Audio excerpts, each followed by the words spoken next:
E aí, segunda série, tudo bom, meu povo? Nós estamos aqui hoje para dar continuidade aí às nossas aulas de história com vocês, né? E a gente vai iniciar o capítulo 1 do livro 2, né? Sobre as revoluções liberais do século XIX. Nós fizemos um recorte metodológico aí nas primeiras aulas do livro 2, porque o capítulo de Revolução Industrial, ele vinha aí na ordem do livro, posteriormente ao capítulo de Revoluções Liberais do século XIX. Só que, primeiramente, o processo de Revolução Industrial, ele vai ser a base, né, para dar continuidade do ponto de vista material e política às revoluções liberais na sua primeira onda, se a gente puder dizer assim, né? Com a Revolução Francesa, né? Posteriormente aí com a Era Napoleônica, onde a Inglaterra também vai se tornar uma grande potência do ponto de vista econômico, né? E a classe burguesa vai adquirir o poder gradativamente nas principais, né, nações europeias.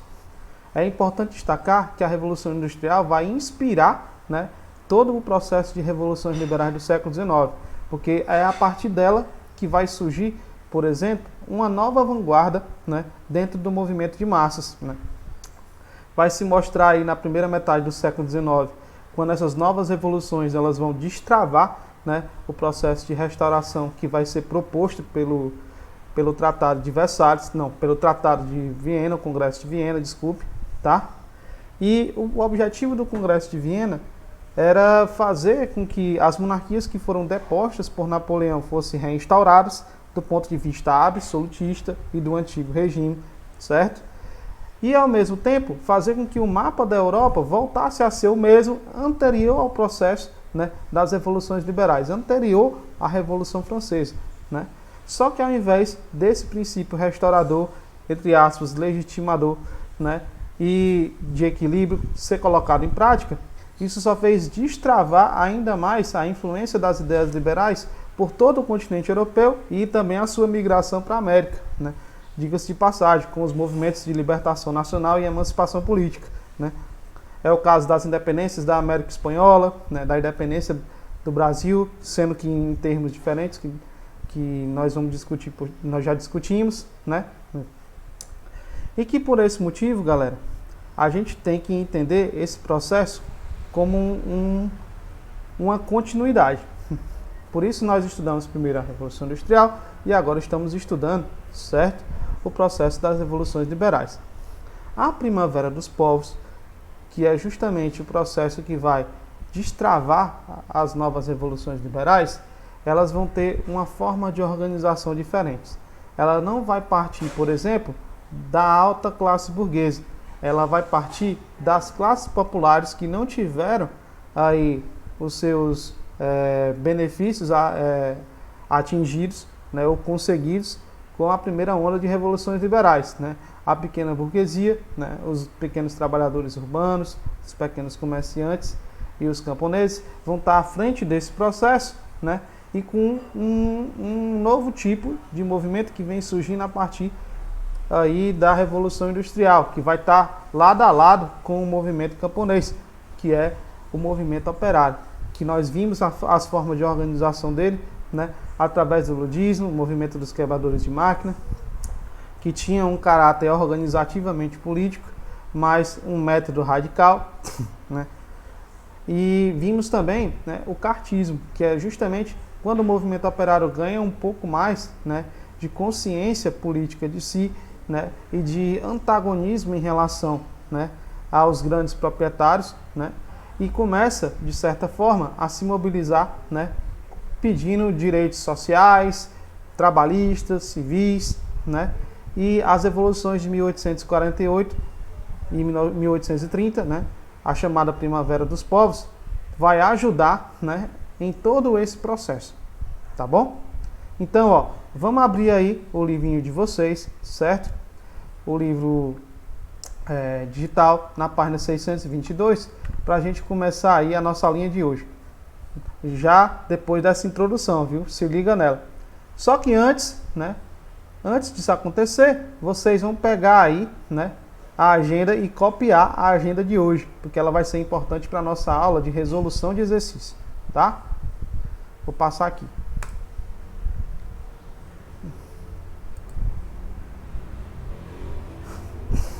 Ó, Nós vamos responder aí na aula de resolução de exercícios, né? Na próxima aula que nós vamos debater com vocês.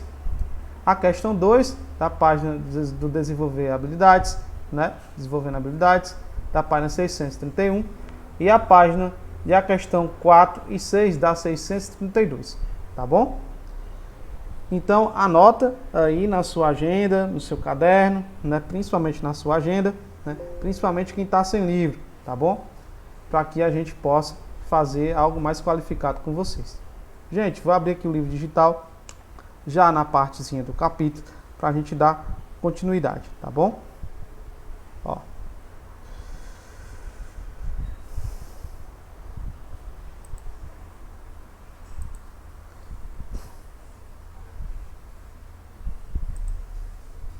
Só um segundinho. Pronto, para ajustar aqui. Ó. Revoluções Liberais do século XIX, certo? Capítulo aí do livro de vocês, de número 1 do livro 2, tá? Capítulo 1 do livro 2. E coloca aí na página seguinte para a gente começar o conteúdo. Hoje a gente vai dar início ao debate, porque ele é um debate bem grande, né? E posteriormente a gente vai comentar mais. Gente, esse período, né, ele é marcado por um contexto muito grande, marcado pelo avanço das ideias liberais, pelas evoluções que vão acontecer. A industrial é uma delas, que nós já vimos, certo? A Revolução Francesa, né, e a Era Napoleônica. E após, né, a Era Napoleônica, a Santa Aliança vai querer, né, restaurar o mapa da Europa, né, anterior ao processo da Revolução Francesa, culpando a França napoleônica, né, de ter deposto as monarquias absolutistas. Esse chamado princípio, que vai ser colocado em prática no Congresso de Viena de 1815, é chamado de princípio de restauração, ou princípio da restauração. A Santa Aliança era composta aí por inúmeras, né, inúmeras nações que ainda tinham caráter, né, absolutista, né, como a Áustria, como a Rússia, como a Prússia, certo?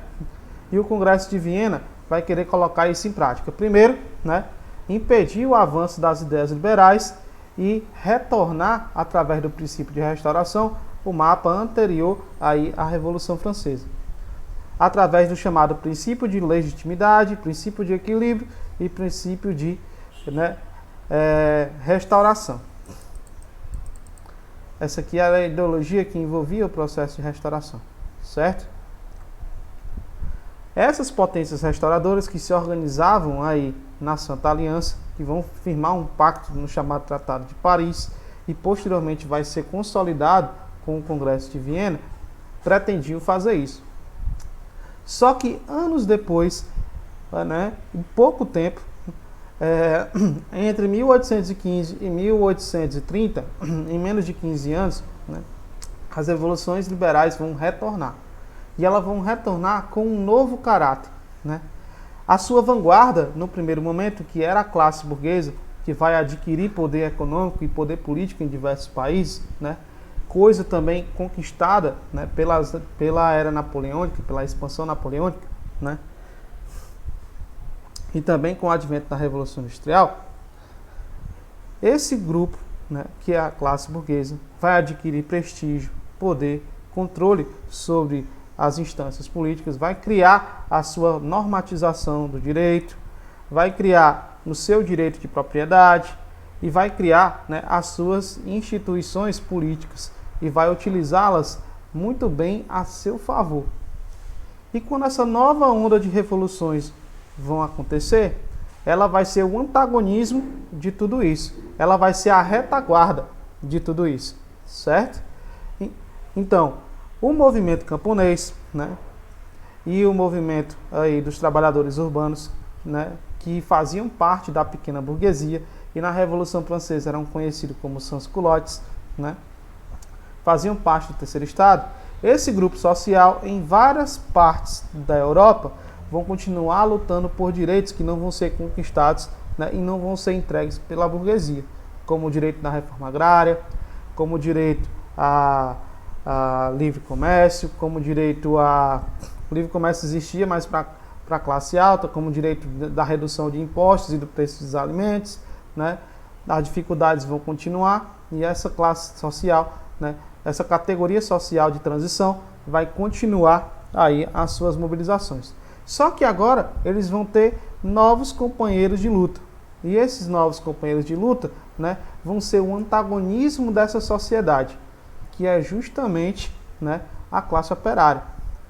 A classe operária vai ser estudada por diversos autores, né, como Lawrence von Stein, como o Marx, né, posteriormente a esse período após as revoluções de 1848, né?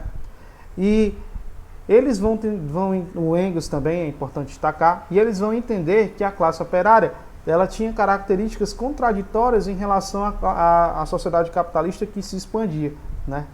Ela não tinha propriedades, ela tinha como um fundamento, né, a sua força de trabalho, né? A única coisa que eles eram donos, né, como o próprio Karl Marx dizia, era dos seus próprios filhos, por isso ele vai apelidar a classe operária de proletários, né? E outra coisa que existia dentro da classe operária, que era a contradição de toda essa sociedade que estava se formando, se constituindo, era que não explorava outra classe para viver e também não possuía propriedades. Então, o seu modo de vida já possuía isso. E ela podia sobreviver em uma sociedade onde não existisse propriedade no sentido de propriedade privada e também poderia existir uma sociedade onde não houvesse classes sociais ou exploração, tá? Por ela ser a contradição de tudo isso. Então, a partir de 1824, 1830 e 1848, ondas revolucionárias vão estourar, né, como uma primavera em muitas partes da Europa, né, onde mais de 52, né, nações vão ter aí os seus governos derrubados pela pequena burguesia em apoio do movimento operário. De início, a alta burguesia vai apoiar, né, esses movimentos, mas vai apoiar de longe, vai ficar em casa, não vai participar desses novos movimentos revolucionários, certo? E ela vai mostrar seus limites revolucionários, né? Agora que ela é dona de uma grande parte das propriedades, né, ela não queria perder o que tinha. E ela não vai apoiar esses movimentos, que vão derrubar governos absolutistas restantes, que vão tomar o poder em muitos países, mas a pequena burguesia vai se mostrar, né, com um caráter político insuficiente para dar continuidade a esse processo revolucionário. Eles vão acontecer de forma bastante rápida e vão desaparecer também, né, como uma primavera, de forma também bastante rápida, por não haver um projeto político de sociedade, né? Como a pequena burguesia ela oscilava, né, entre a pauperização das classes populares e do movimento operário, ou a acumulação e o enriquecimento, né, das classes burguesas altas, né, ela oscilava entre esses movimentos, né, inclusive formando posteriormente a classe média, se a gente puder dizer assim, né. Ela não conseguia elaborar um projeto, um programa político de sociedade. Assim, nós queremos isso, né? Ela tinha algumas reivindicações específicas que não foram resolvidas com as revoluções liberais, né, as primeiras revoluções liberais, né, do século XVIII, né, mas ela vai continuar lutando. E quem vai impulsionar, né, a pequena burguesia a continuar esses movimentos é justamente o movimento operário, que era combativo, que era nascente, que estava organizando-se politicamente, que queria direitos trabalhistas, que queria direitos civis, de participar aí dos parlamentos, né, de ter as suas organizações políticas, de ter liberdade, né, para poder ter isso, né, e de ter condições mínimas para sobreviver. Então o movimento operário também vai lutar durante esse processo, né. Apesar dele ser rápido, né, e ter sido derrotado politicamente, né, muitos estudiosos vão aproveitar esse momento para entender as contradições da sociedade europeia desse período, né, e vão entender que existia uma nova vanguarda dentro do movimento de massas e que a partir dela vão se construir novas ideias sociais, né, novas ideias filosóficas, se a gente puder dizer assim também, né, assim vão surgir as novas doutrinas, né? Vai surgir o pensamento social-democrata, que queria disputar o parlamento, né? Vai surgir o movimento, né, do socialismo e as suas diversas vertentes, né? Aquilo que o Marx vai chamar de socialismo utópico, que queria reformar, né, o capitalismo, acreditando que ele se humanizaria a partir de suas reformas, né, e conquistas que a classe operária podia conseguir, tanto ela quanto a pequena burguesia, né? E também vai surgir, né, o anarquismo e o socialismo científico, né? O socialismo científico é aquele pensado pelo Marx, mostrando as contradições do que seria a sociedade da Revolução Industrial, né? E também a sociedade que a burguesia vai construir a partir do século XIX, né, quando ela adquire, né, o poder político, e a inspiração que as revoluções de 1848 e a Primavera dos Povos vai dar, né, a esses movimentos.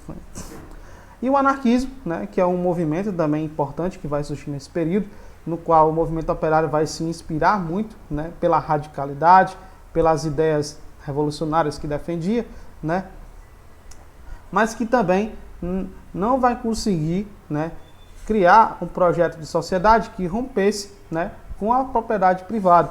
Uma das críticas que o próprio Marx, né, vai fazer ao anarquismo e também aquilo que ele vai chamar de socialismo utópico, né, que é justamente, né, o projeto político que vai ser pensado pela social-democracia com o passar do tempo, né, que é o reformismo, tentar modificar o capitalismo por dentro. Só que esses projetos, né, que sofreram inspiração, né, nas revoluções de 1848, né, vão ser chamados, dentro da historiografia e dentro das ciências sociais, de novas doutrinas sociais, certo? E com o passar do tempo, nós vamos estudar cada uma delas, tá? Outra coisa importante, né?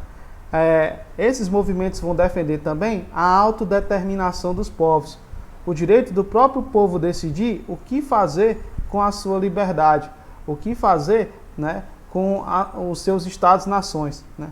Não aquilo que as antigas estruturas, né, que eram ainda mantidas pelo absolutismo, dos privilégios de nascimento e de propriedade lá do direito feudal possuía, e também, né, a classe burguesa nascente, que queria impedir que tudo isso acontecesse, tá?